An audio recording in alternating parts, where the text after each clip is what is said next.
जादुई थाली की कहानी। किसी गांव में रामेश्वर नाम का एक साधु रहा करता था। वह बड़ा ही भला आदमी था। अपने साथ बुराई करने वालों के साथ भी वो हमेशा भलाई ही करता था। गांव के किनारे एक छोटी सी कुटिया में अकेला ही रहता। अपने घर आने वालों की खूब खातिरदारी करता, ध्यान रखता और अच्छा अच्छा खाना खिलाता था। गर्मियों के दिन थे, खूब गर्मी पड़ रही थी और लू चल रही थी।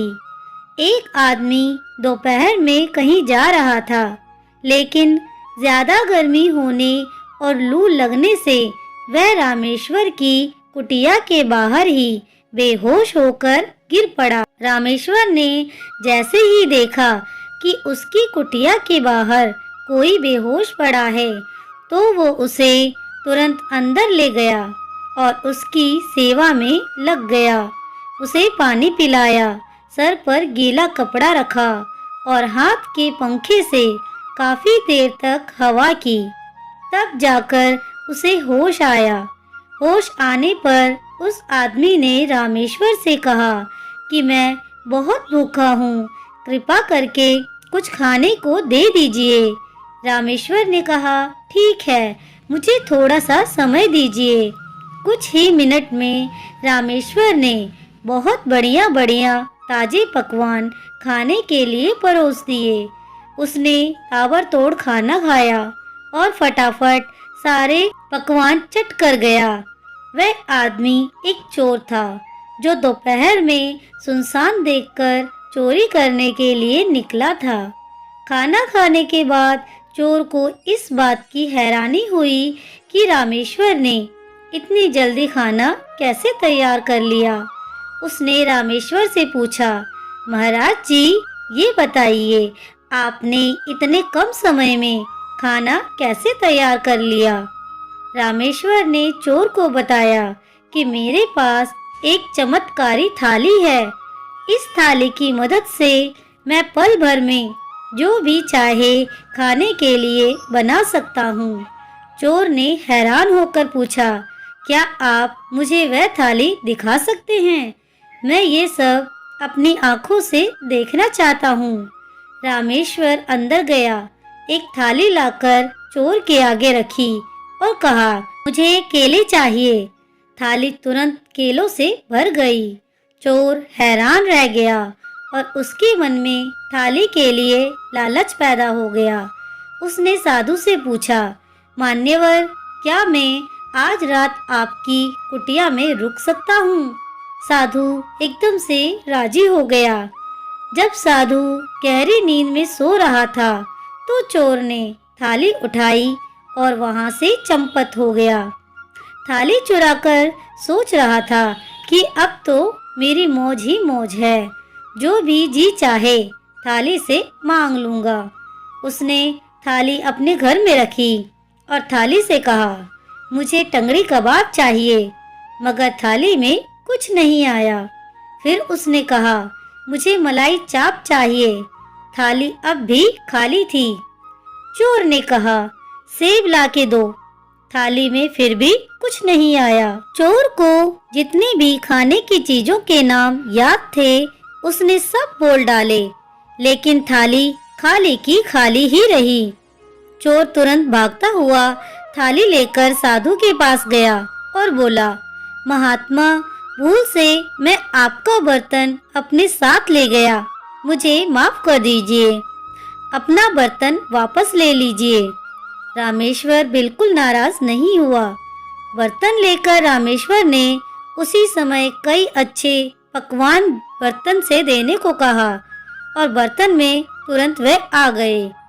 रामेश्वर ने चोर को एक बार फिर से बढ़िया खाना खिलाया। चोर फिर हैरान हो गया और अपनी उत्सुकता को रोक नहीं पाया। उसने साधु से पूछा, महाराज, जब ये बर्तन मेरे पास था, तब इसने कोई काम नहीं किया। मैंने इससे बहुत सारे पकवान मांगे, मगर इसने मुझे कुछ नहीं दिया। साधु ने कहा, भाई देखो, जब तक मैं जिंदा हूँ तब तक ये बर्तन किसी और के काम नहीं आ सकता। मेरे मरने के बाद ही कोई और इसे उपयोग कर पाएगा। बर्तन के चमत्कार का भेद पाकर चोर मन ही मन बहुत खुश हुआ। सोच रहा था कि अब तो मैं इस महात्मा का खात्मा करके बर्तन का फायदा उठाऊंगा। अगले दिन चोर फिर साधु के घर आया और साथ में घर से खीर बनाकर लाया। वह बोला, महाराज, आपने मेरी इतनी सेवा की है, मुझे 2 बार बहुत लाजवाब स्वादिष्ट पकवान खिलाए हैं, इसलिए मैं भी आपकी कुछ सेवा करना चाहता हूँ। मैं आपके लिए खीर लाया हूँ, कृपया कर आप स्वीकार कर लीजिए। साधु ने बिना किसी संकोच के चोर की दी हुई खीर खाई और चोर को धन्यवाद किया और कहा, तुम्हारी खीर बहुत ही स्वादिष्ट बनी है। चोर खीर में जहर मिलाकर लाया था। खीर खिलाकर चोर वापस अपने घर चला गया। रात होने पर वापस साधु की कुटिया में आया, थाली को फिर से चुराने के लिए। उसे पक्का यकीन था कि जहर से अब तक तो साधु का काम तमाम हो चुका होगा। चोर जैसे ही थाली की ओर बढ़ा तो उसे किसी चीज से ठोकर लगी। आवाज सुनकर रामेश्वर ने आंखें खोली और उठकर चारपाई पर बैठ गया। बोला, कौन है भाई? चोर की हैरानी का तो ठिकाना ही नहीं रहा। वह बड़ी हैरानी से बोला, महाराज, आप अभी तक जीवित हैं? साधु बोला, क्यों भाई, तुमने ये कैसे सोच लिया कि मैं जीवित नहीं हूँ? चोर ने कहा, मैंने दोपहर में आपको जो खीर खिलाई थी उसमें बहुत तेज जहर मिला हुआ था। मैं तो यही सोच रहा था कि जहर के असर से आप मर चुके होंगे।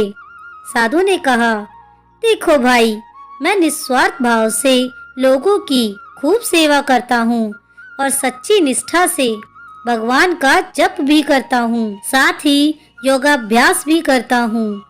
इसलिए मुझे ये आशीर्वाद प्राप्त है कि कितना भी तेज जहर क्यों ना हो, मैं उसे आसानी से पचा सकता हूँ। किसी भी जहर का मुझ पर कोई असर नहीं होगा। चोर ने निराश होकर कहा, महाराज, मैं तो आपको मारकर आपकी थाली का लाभ लेना चाहता था, लेकिन मेरी ये इच्छा पूरी नहीं हुई। संत ने कहा, भाई, मैं इसमें क्या कर सकता हूँ? तुम्हारी किस्मत ही अच्छी नहीं है। बोलो, अगर भूख लगी हो तो खाने का प्रबंध करूँ। चोर बड़ा शर्मिंदा हुआ। बोला, महाराज, मैं तो आपको धोखे से मारना चाहता था, मगर फिर भी आपने मुझसे नफरत नहीं की। उल्टा आप तो मेरे साथ बहुत अच्छा व्यवहार कर रहे हैं। ये बात मुझे बहुत ही अजीब सी लग रही है। साधु ने कहा, भाई, इसमें क्या अजीब बात है? अच्छाई करना मेरी आदत है, बुराई करना तुम्हारी आदत है। तुम बुराई करना नहीं छोड़ पा रहे हो, मैं अच्छाई करना नहीं छोड़ सकता। तुम अपनी आदत से लाचार हो, मैं अपनी आदत से लाचार हूँ। इस कहानी से यही शिक्षा मिलती है कि हमारी परिस्थितियाँ चाहे जैसी भी हो, लेकिन कभी अपनी अच्छाई का मार्ग नहीं छोड़ना चाहिए। दोस्तों, आपको ये कहानी कैसी लगी मुझे कमेंट करके ज़रूर बताएं। अगर कहानी अच्छी लगी हो तो प्लीज़ इसे लाइक, शेयर और मेरे चैनल को सब्सक्राइब करना ना भूलें। कहानी सुनने के लिए आप सभी का बहुत बहुत धन्यवाद।